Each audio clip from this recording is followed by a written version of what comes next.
সুপ্রিয় দর্শক আসসালামু আলাইকুম। আমি আফরোজা খান চট্টগ্রাম থেকে বলছি। আফরোজা ব্লগে সবাইকে শুভেচ্ছা জানাচ্ছি। আশা করি সবাই ভালো আছেন এবং সুস্থ আছেন। আলহামদুলিল্লাহ আমি অনেক ভালো আছি। তো চলে আসলাম নতুন আরেকটা ব্লগ ভিডিও নিয়ে।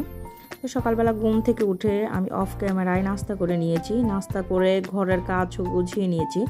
এখন বেলা 10টা বাজে আর কি, সকাল 10টা। তো 10টা বাজে আর কি রান্না করব, তার জন্য আর কি আমি ছাদের উপরে যেখানে আমি রান্না করি মাটির চুলাতে, তো ওইখানে একটু ঝাড় দিয়ে নিচ্ছি, কারণ ছাদে প্রচুর পাতা উড়ে এসেছে। তো প্রতিদিনই কিন্তু কুড়ানো হয় আর কি, ঝাড় দেওয়া হয়, তারপরেও যেন পাতাগুলো কোথা থেকে চলে আসে বুঝি না। তো আমি ওইটাকে ঝাড়টার দিয়ে এসে এইখানে কিছু সবজি বাজার করে নিয়ে আসছে, তো ওইগুলোকে গুছিয়ে নিচ্ছি। এখানে বেগুন নিয়েছে, তো বেগুনগুলো একদম ছোট ছোট ছিল। আমি ভাবতেছিলাম যে এইগুলো ঠিক আছে না পোকা আছে, তো এইটাই দেখতেছিলাম বেগুন একটা একটা ধরে, কারণ দেখা যায় যে বেগুন অনেক সময় এরকম ছোট বেগুন আর কি পোকা থাকে। তো এখানে আবার কিন্তু একটা লাউ নিয়ে এসেছে, তো আজকে লাউটা রান্না করব মুরগির মাংস দিয়ে। তো এখানে কিন্তু আবার মুরগিও আনা হয়েছে। রান্না করার আগে আবার এখানে কিছু মটর ভিজিয়ে নিচ্ছি, কারণ বিকেলে নাস্তার চিন্তাটাও করতে হবে, কারণ আমার ঘরে তো সবসময় ভারী নাস্তা লাগে। বিস্কিট দিয়ে চা বাচ্চারা খাবে না, তো চা তো খায় না, এমনি ভারী নাস্তা খায় আর কি। পরোটা হলে পরোটা বা এরকম চটপটি ফুচকা এগুলো বানিয়ে দিলে ওরা খুবই খুশি হয়ে যায়। তো অনেকটাই পছন্দ করে আর কি ঘরের চটপটি ফুচকা। তো আবার ছোট মেয়ে নুডলসটা খেতে চায় না, এই ফুচকা চটপটি বানালে এগুলো খেতে চাই। তো এইগুলা ভিজিয়ে রাখছি, কারণ ভিজিয়ে রাখতে তো টাইম লাগবে, সাথে সাথেই তো হবে না। ভিজিয়ে রাখলে আর কি বিকেলের নাস্তাটা বানাতে আমার সুবিধা হবে। তো ওইটাকে ভিজিয়ে দিয়ে তারপর আবার এখানে মুরগি কাটতে চলে এসেছি। তো ফ্রিজেও কিন্তু মুরগি ছিল, কিন্তু বের করার আমার তেমন সময় ছিল না, যেহেতু এখন শীতের দিন আর বরফ কাটতে অনেক সময় লাগবে। কারণ আমি মুরগিগুলো আনার পর ফ্রিজে কেটে রাখিনি, এরকমই আস্ত রেখে দিয়েছি, তো ওই মুরগিগুলো বেচতে অনেকটাই টাইম লাগবে। তো তার জন্য ওর আব্বু বললো আমি বেরিয়ে যাচ্ছি, তুমি তো লাউ দিয়ে মুরগির মাংস রান্না করবে বললা, তো এখন আর ফ্রিজ থেকে বের করার দরকার নেই, আমি একটা নতুন মানে নিয়ে আসি মুরগি।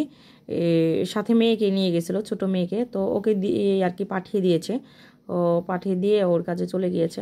তো মুরগিটাকে আমি 4 ভাগ করে কেটে ধুয়ে নিলাম, আগে ধুয়ে তারপরে কাটবো, কারণ মুরগিটার মধ্যে অনেক দেখতেছি মানে ছেলার সময় মুরগিটাকে অনেক ময়লা করে ফেলছে আর কি।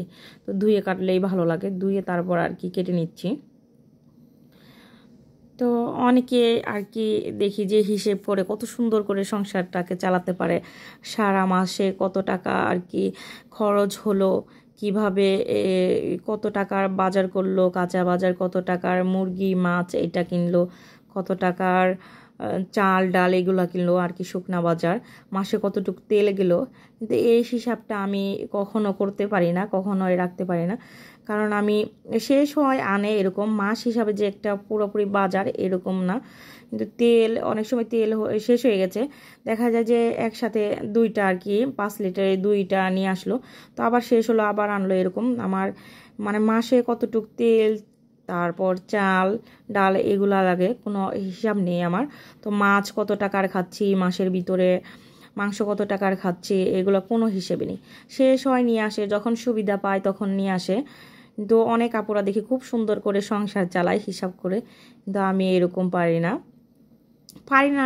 না এটা আসলে করি না, কারণ যখন যেটা সামনে দেখা যায় যে একটা কিছু আর কি সুবিধা মতো পড়েছে, এটা তখন নিয়ে ফেলা হয়। কারণ দেখা যায় যে একটা ফ্রেশ জিনিস আপনি দেখলেন যে একটা খুব সুন্দর মাছ, এখন আপনি মাসের হিসাব একটা করে রাখলেন, তারপরও আপনার এইটা মানে দেখতে ভালো লাগলো বা খেতে এটা ভালো হবে, তো তখন কিন্তু আপনি না নিয়ে পারবেন না। আমার ব্যাপারটাও ঠিক এইরকমই। তো আমি মাস হিসাবে কখনো বাজার ঘাট এগুলো করাই না, যখন যেটা সুবিধা পাই সেটা নিয়ে চলে আসে, তো রেখে তারপর আর কি ফ্রিজে খাওয়া হয়। তো কথা বলতে বলতে কিন্তু আমি এইখানে আর কি রান্নাটা বসে দিয়েছি চুলাতে। তো আগে মুরগির মাংসটাই রান্না করে নিচ্ছি, মুরগির মাংস দিয়ে আর কি বুটের ডাল সাথে লাউ দিয়ে রান্না করব। আর এইটা কিন্তু তরকারিটা অনেক ভালো লাগে খেতে, বুটের ডাল দিয়ে লাউ দিয়ে মুরগির মাংস হোক আর গরুর মাংস হোক যেটাই হোক আর কি রান্না করলে খুবই ভালো লাগে। আর আমি লাউ দিয়ে করছি এর জন্যই, কারণ বাচ্চারা তো মুরগির মাংস পেলে আর সবজিটা খাবে না। তো আমি এরকম করে করলে লাউ দিয়ে ওরা মুরগি সবজিও খাওয়া হলো, আবার মুরগির মাংসও খাওয়া হলো। তো আমি মাঝে মাঝেই কিন্তু এই সবজিটা বানাই, এরকম মুরগির মাংস দিয়ে লাউ রান্না করে। ঘরের সবাই খুবই পছন্দ করে এই রান্নাটা। তো আজকে এই তো প্রথম মাটির চুলাতে রান্না করছি। এর আগে তো গ্যাসের চুলায় রান্না করা হয়েছে, কিন্তু মাটির চুলাতে আজকেই প্রথম রান্না করলাম। তো বুটের ডালটা কিন্তু আমি 2 ঘন্টা আগে আগে ভিজিয়ে রেখেছিলাম। তো ঘুম থেকে উঠে আগে বুটের ডালটা ভিজিয়ে নিয়েছি, কারণ আমি ঘুম থেকে উঠে আর কি মাথার মধ্যে ঘুরে আজকে কি রান্না করব। তো এটা কিন্তু আমার বলে কথা না, সব আর কি গৃহিণীদের একই চিন্তা। ঘুম থেকে উঠে নাস্তা খাওয়ার আগে এটা মানে চিন্তা ঢুকে যায়, আজকে কি রান্না করব, কি রান্না করলে ভালো হবে। এরকম সবার ক্ষেত্রে এরকম হয়, আমি জানি। তো এখানে কিন্তু আমার ওই মুরগির মাংস দিয়ে লাউ রান্নাটা হয়ে গেছে। এখন আমি ছিম ভাজি করে নিব। এটা শাকের মতো একদম সুন্দর করে ভাজি করব। এই ছিম ভাজিটা খেতে খুবই ভালো লাগে। মুরগির মাংস থেকেও এটা বেশি ভালো লাগবে খেতে। তো আমি শিমটাকে লবণ দিয়ে সেদ্ধ করে নিয়েছি আর কি, শাক যেরকম আর কি ভাপ দেয় ওরকম সেদ্ধ করে নিয়েছি। তো শিমটা যখন সেদ্ধ হয়ে পানিটা শুকিয়ে গিয়েছে, তখন আমি 2টো শুকনো মরিচ তেলের মধ্যে ভেজে নিয়েছি। ভেজে তারপর রসুন কুচি লাল লাল করে ভেজে নিচ্ছি। তো রসুন কুচিটা যখন লাল লাল হয়ে ভেজে যাবে, এবারে পুড়ে ফেলা যাবে না। তো তারপর এখানে বেশি করে পেঁয়াজ কুচি দিয়ে দিলাম। পেঁয়াজ কুচিটাকেও আমি 2 মিনিটের মতো আর কি ভেজে নেব। তো একদম নরম নরম করে নিলে, পেঁয়াজ কুচিটা যখন হালকা একটু লাল লাল হবে, তখন আর কি সিমটা দিয়ে দিব। এরকম করে সিম ভাজিটা করলে অনেক ভালো লাগে। তো দুপুরে ভাত খেতে বসে আর কি এই ওরা মুরগির মাংস আর লাউ এটা বাদ দিয়ে আমার বাচ্চারা সহ এটা খাচ্ছিল আর কি। এতটাই মজা হয়েছিল সিম ভাজিটা। তো এই রেসিপিটাও কিন্তু আমি আমার আম্মুর থেকে শিখেছি। আমার আম্মু এরকম দেশীয় সিমগুলা মানে যেগুলো বিচি বিচি সিম, ওইগুলো এরকম করে ভাজি করতো। এই সিমের মধ্যে তো বিচি কম, কিন্তু অনেকগুলো আছে না বিচি বিচি আলা সিম, ওইগুলো বেশি ভালো লাগে এরকম করে ভাজি করলে। তো দুপুরে খাওয়া দাওয়ার পর আমি আবার বিকেলে ভিডিও করতে আসছি আর কি।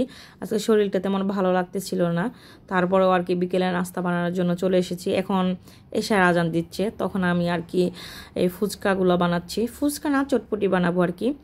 তো এই তো সব কিছু আর কি গুছিয়ে নিয়েছি, কিছু রেডি করে নিয়েছি। সালাদ কেটে নিয়েছি, তারপর মশলা গুঁড়া করে নিয়েছি।